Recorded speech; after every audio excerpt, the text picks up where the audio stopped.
Hello बच्चों, welcome to my YouTube channel new direction classes. बच्चों, आज हम इस वीडियो में क्लास 9 साइंस का chapter second is matter around us pure को डिस्कस करेंगे। Let's start the video. How can be obtain different gases from air. बच्चों, हम एयर से डिफरेंट गैसेस को कैसे अलग अलग कर सकते हैं। Air is a homogeneous mixture and can be separate into its component by fractional distillation. Air जो है बच्चों, ये एक होमोजीनियस मिक्सचर है। हम फ्रैक्शनल डिस्टिलेशन की हेल्प से इसके कंपोनेंट्स को सेपरेट कर सकते हैं। एक बच्चों फ्लो डायग्राम है, देखिए। एयर को बच्चों जब आप कंप्रेस और कूल करोगे बाय इंक्रीजिंग प्रेशर और डिक्रीजिंग टेम्परेचर, तो जो एयर है वो लिक्विड एयर के फॉर्म में आ जाएगा। इसके बाद बच्चों आप वार्म अप करोगे इसको स्लोली फ्रैक्शनल डिस्टिलेशन कॉलम में। इसके बाद गैस सेपरेट हो जाते हैं डिफरेंट हाइट्स पर। Okay, if we want oxygen gas from air we have to separate out all the other gases present in the air. अगर बच्चों हमें ऑक्सीजन चाहिए एयर से, तो हमें उसमें प्रेजेंट और भी जो गैसेस है उसको भी सेपरेट करना पड़ेगा। The air is compressed by increasing the pressure and it is then cooled by decreasing the temperature to get liquid air. हम बच्चों एयर को कंप्रेस कर सकते हैं प्रेशर को इंक्रीज करके, और टेम्परेचर को डिक्रीज करके उसे कूल कर सकते हैं। This liquid air is allowed to warm up slowly in a fractional distillation column where gases get separate at different heights depending upon their boiling points। इसके बाद बच्चों जो गैस जो है वो लिक्विड एयर के फॉर्म में आ जाता है। इसके बाद हम इसे फ्रैक्शनल डिस्टिलेशन कॉलम में स्लोली वार्म अप करते हैं, और इसके बाद जो है गैसेस डिफरेंट हाइट्स पर according to boiling point separate हो जाती हैं। कुछ क्वेश्चंस है बच्चों, देखिए जिसका आंसर हमें देना है। Answer the following question. Arrange the gases present in the air increasing order of their boiling point. Gases के बॉइलिंग पॉइंट के अकॉर्डिंग इंक्रीजिंग ऑर्डर में उन्हें लिखना है। Which gases form the liquid first as the air is cooled? कौन सा जो gas है वो सबसे पहले कूल हो जाता है, लिक्विड स्टेट में आ जाता है सबसे पहले। How can we obtain pure copper sulfate from an impure sample? हम एक इम्प्योर सैंपल से प्योर कॉपर सल्फेट कैसे ले सकते हैं, एक्टिविटी 2.9 की हेल्प से समझते हैं। Take some approximately 5 gram impure sample of copper sulphate in a china dish. हमें बच्चों 5 ग्राम इम्प्योर सैंपल लेना है कॉपर सल्फेट का एक चाइना डिश में। Dissolve it in minimum amount of water. इसको डिजॉल्व करना है मिनिमम अमाउंट ऑफ वाटर में, थोड़े से पानी में। Filter the impurities out. इसके बाद बच्चों इसे फिल्टर करना है। Evaporate water from the copper sulphate solution so as to get a saturated solution. इसके बाद बच्चों इवेपोरेशन करना है और हमें सैचुरेटेड सॉल्यूशन मिल जाएगा।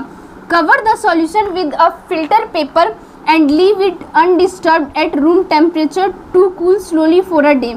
इसके बाद बच्चों इस सॉल्यूशन को फिल्टर पेपर से ढक के रख देना है बिना हिलाए, रूम टेम्परेचर पर ठंडा होने के लिए। You will obtain the crystal of copper sulfate in the china dish. This process is called crystallization. इसके बाद बच्चों हम देखेंगे कि जो चाइना डिश है उसमें क्रिस्टल दिखेंगे कॉपर सल्फेट के। ओके, इस प्रोसेस को हम क्या कहते हैं, crystallization. Okay, now answer, what do you observe in the china dish. हमें चाइना डिश में बच्चों क्या मिला। Do the crystal look alike. How will you separate the crystals from the liquid in the china dish. The crystallization method is used to purify solids. Crystallization method जो है बच्चों, इसका use हम solids को प्यूरिफाई करने के लिए करते हैं। Okay, for example the salt we get from sea water can have many impurities in it. जो सॉल्ट्स बच्चों हमें मिलते हैं सी वाटर से, उसमें बहुत सारी इम्प्योरिटीज होती हैं। Okay, To remove these impurities, the process of crystallization is used. Sea water से जो सॉल्ट मिलता है उसमें जो impurities होती हैं उसे रिमूव करने के लिए हम क्रिस्टलाइजेशन प्रोसेस का यूज करते हैं।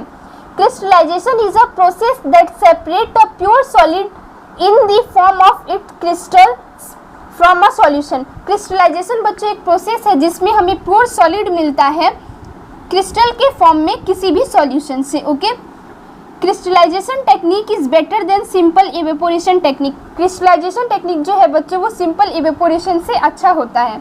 ऐसा क्यों होता है बच्चों? क्योंकि कुछ सॉलिड्स तो होते हैं बच्चों इजीली हीट करने पर डिकम्पोज हो जाते हैं, और कुछ जो है सॉलिड्स वो चार्ज हो जाते हैं हीट करने पे। ओके, इसलिए सम solids decompose or some like sugar may get charge on heating to dryness. Some impurities may remain dissolved in the solution even after filtration on evaporation. This containment the solid. और कुछ बच्चों जो solids होते हैं, जो impurities होती हैं बच्चों, वो डिज़ोल्व हो जाती हैं सॉल्यूशन में ही। इससे हमें प्योर फॉर्म ऑफ सॉलिड नहीं मिल पाता, इसलिए इवेपोरेशन जो है अच्छा टेक्निक नहीं है। एप्लीकेशंस देखिए, purification of salt that we get from sea water. Salt के प्योरिफिकेशन में इसका यूज़ करते हैं। Separation of crystal of alum from impure samples. Impure sample से बच्चों एल्यूम के क्रिस्टल को सेपरेट करने के लिए इस प्रोसेस का यूज़ करते हैं। Thus by choosing one of the above methods according to the nature of components of a mixture we get a pure substance। हम इन दोनों में से किसी भी एप्लीकेशन का यूज़ करके सॉल्यूशन के नेचर के बेस पे हम प्योर सॉलिड ले सकते हैं।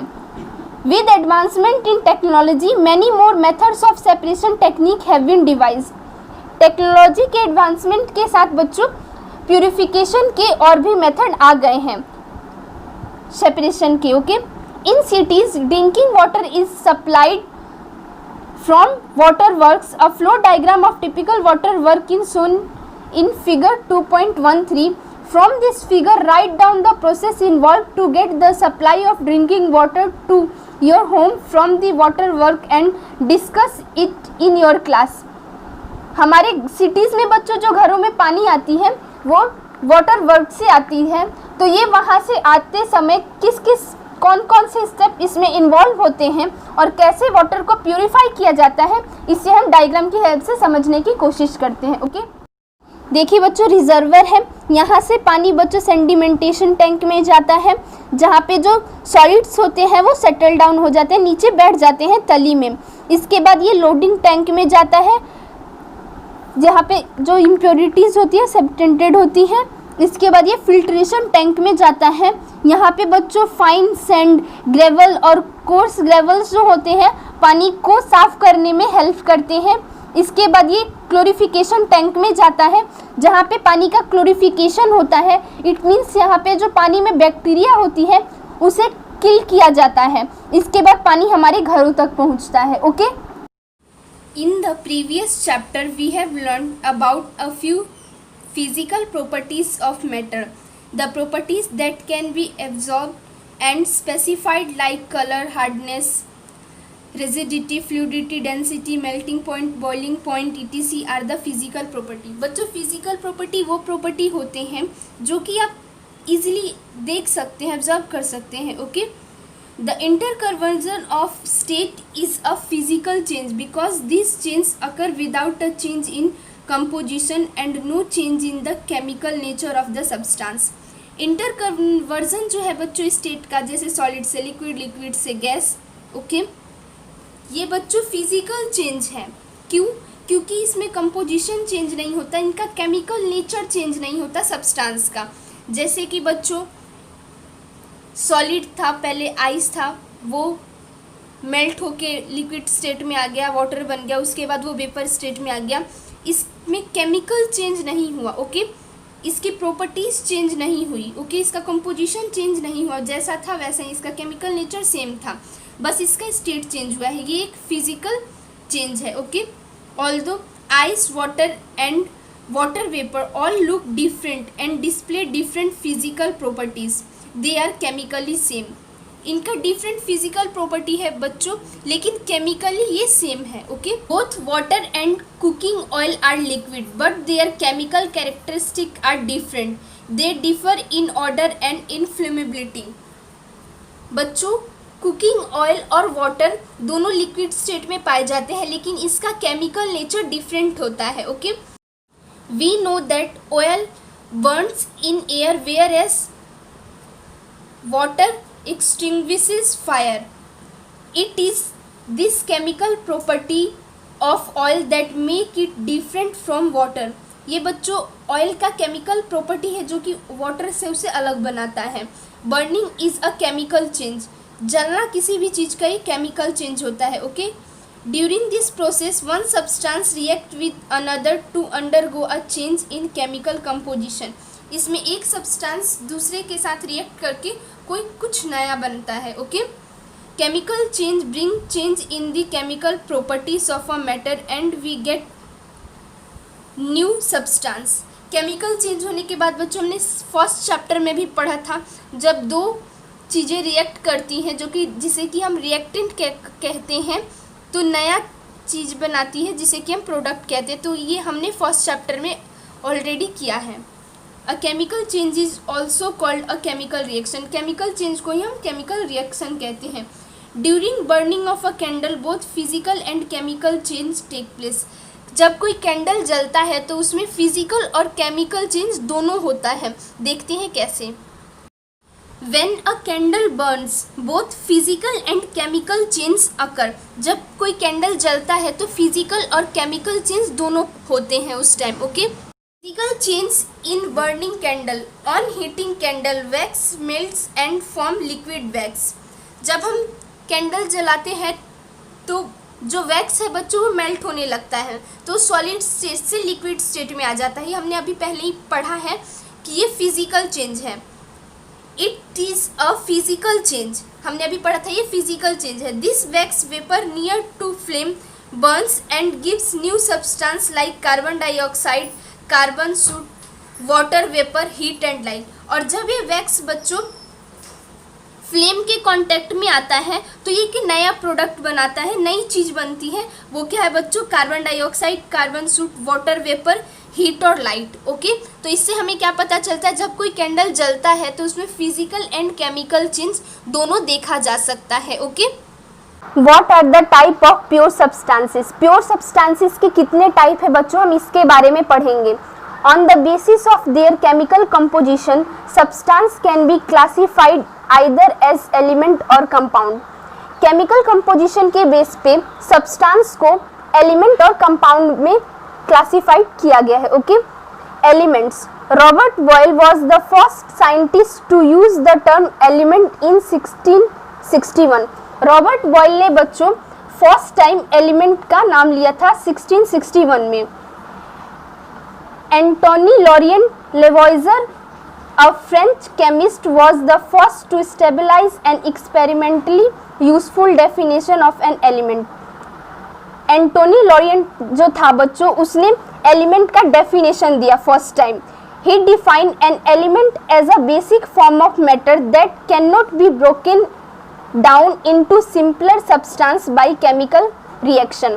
एलिमेंट वो सब्सटेंस है बच्चों, वो मैटर है जो कि अब और ब्रोकन, उसे आप और नहीं तोड़ सकते हैं केमिकल रिएक्शन की हेल्प से। Okay, element as a basic form of matter, ये बेसिक फॉर्म है मैटर का, that can not be broken down into simpler substance, इसे आप और सिंपलर सब्सटेंस में तोड़ नहीं सकते हैं केमिकल रिएक्शन की हेल्प से। Okay, element can be normally divide into metal, non metal and metalloids. Element को बच्चों मेटल, नॉन मेटल और मेटलॉइड्स में डिवाइड किया गया है। ओके, मेटल्स की क्या क्या प्रॉपर्टी होती है बच्चों हम ये देखते हैं। मेटल्स की बच्चों क्या क्या प्रॉपर्टीज होती है ये देखते हैं। मेटल्स जो होते हैं बच्चों इनमें शाइन होती है, आपने देखा होगा जनरली जो हमारे घर में नए बर्तन आते हैं वो मेटल के होते हैं, उनमें शाइन होती है, इट मीन्स ये लस्टर होते हैं। Okay, they have silvery grey और golden yellow colour, generally silvery grey और गोल्डन येलो कलर के होते हैं। They conduct heat and electricity, metal बच्चों हीट और इलेक्ट्रिसिटी कंडक्ट करते हैं। इसका एग्जाम्पल है, अगर आप कोई आयरन रॉड लेते हैं और उसे एक साइड से हीट करते हैं और दूसरा साइड आपने पकड़ रखा है तो हीट आपके हाथ तक पहुंच जाएगी। इससे हमें क्या पता चलता है कि जो मेटल है वो गुड कंडक्टर है हीट का। इलेक्ट्रिसिटी के केस में भी बच्चों यही होता है, जो वायर्स बने होते हैं वो मेटल के ही होते हैं, उनमें कॉपर का यूज होता है जो कि एक मेटल है, क्योंकि ये हीट और इलेक्ट्रिसिटी का गुड कंडक्टर होता है। दे आर डक्टाइल, ये डक्टाइल होते हैं। डक्टाइल का मतलब होता है बच्चों, इसे आप खींचकर लंबी तार बना सकते हैं। ओके, इसको खींचकर आप लंबी तारें बना सकते हैं इजीली। दे आर मेलिएबल, ये मेलिएबल होते हैं, इन्हें आप पीट के थिन शीट्स में कन्वर्ट कर सकते हैं मेटल्स को। Okay, they are sonorous, sonorous मतलब बच्चों कि जब ये किसी चीज से टकराता है तो साउंड प्रोड्यूस होता है। Okay, example of metal are gold, silver, copper, iron, sodium, potassium, ETC। ये बच्चों कुछ एग्जाम्पल है मेटल्स के। Okay, mercury is the only metal that is liquid at room temperature. Mercury बच्चों वो मेटल है जो कि लिक्विड होता है रूम टेम्परेचर पे। ओके, बाकी के जो भी मेटल्स हैं वो सॉलिड स्टेट में पाए जाते हैं generally. Non metal, non metals usually show some or all of the following properties. अब नॉन मेटल्स की प्रॉपर्टीज देखते हैं बच्चों, ये इस मेटल के अपोजिट होता है। They display a variety of colours, बहुत सारे कलर्स होते हैं इनमें। They are poor conductor of heat and electricity, metal के अपोजिट नॉन मेटल बच्चों पुअर कंडक्टर होता है हीट और इलेक्ट्रिसिटी का।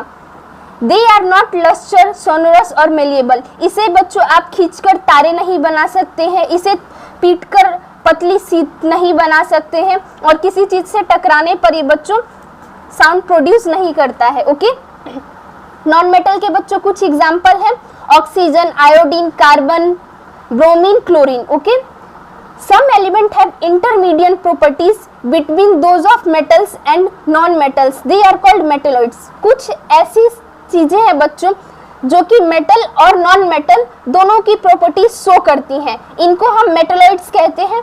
इसका एग्जांपल है बच्चों boron, silicon, germanium. Okay, compounds, a compound is a substance composed of two or more elements chemically combined with one another in a fixed proportion। Compound क्या होता है बच्चों, जब दो और दो से ज़्यादा एलिमेंट केमिकली कंबाइन होते हैं फिक्स प्रोपोर्शन में, तो जो बनता है उसी को हम कंपाउंड कहते हैं। Okay, what do we get when two or more elements are combined, जब दो और दो से ज़्यादा एलिमेंट कंबाइन होते हैं तो हमें क्या मिलता है, क्या बनता है, कंपाउंड बनता है। Okay, Activity 2.10, divide the class into two groups, give 5 gram of iron fillings and 3 gram of sulfur powder in a china dish to both the group। बच्चों आपको क्लास को दो ग्रुप में डिवाइड कर लेना है, दोनों को 5 ग्राम आयरन फिलिंग और 3 ग्राम सल्फर पाउडर देना है एक चाइना डिश में। ओके, ग्रुप फर्स्ट को क्या करना है बच्चों, इन दोनों को मिक्स कर लेना है। ओके, और ग्रुप सेकंड को क्या करना है, इन दोनों को मिक्स करने के बाद स्ट्रांगली हीट करना है और उसके बाद फ्लेम को रिमूव कर देना है और इस मिक्सचर को कूल होने देना है। Mix and crush iron filings and sulphur powder, heat this mixture strongly till red hot, remove from flame and let the mixture cool. Group first and second, check for magnetism in the material obtained, magnetism का check करना है। Okay, magnetic property show करता है या नहीं mixture. Bring a magnet near the material and check if the material is attracted toward the magnet। Okay, compare the texture and color of the material obtained by group, color और texture देखना है material का दोनों। Okay, add carbon disulfide to one part of the material obtained, एक part में material के बच्चों आपको कार्बन डाइसल्फाइड ऐड करना है। ओके, स्टिर वेल एंड उस फिल्टर, उसके बाद बच्चों इसे अच्छे से मिक्स करने के बाद फिल्टर करना है। एड डाइल्यूट सल्फ्यूरिक एसिड और dilute hydrochloric acid to the other part of mixture, दूसरे पार्ट में बच्चों मिक्सचर की आपको सल्फ्यूरिक एसिड या hydrochloric acid the material obtained.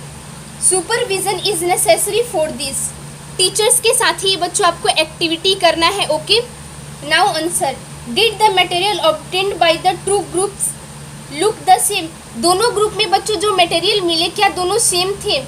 Which group has obtained a material with magnetic properties, किसमें से बच्चों किस ग्रुप के पास जो मटेरियल था उसमें मैग्नेटिक प्रॉपर्टी थी, मैग्नेटिक प्रॉपर्टी शो कर रहे थे।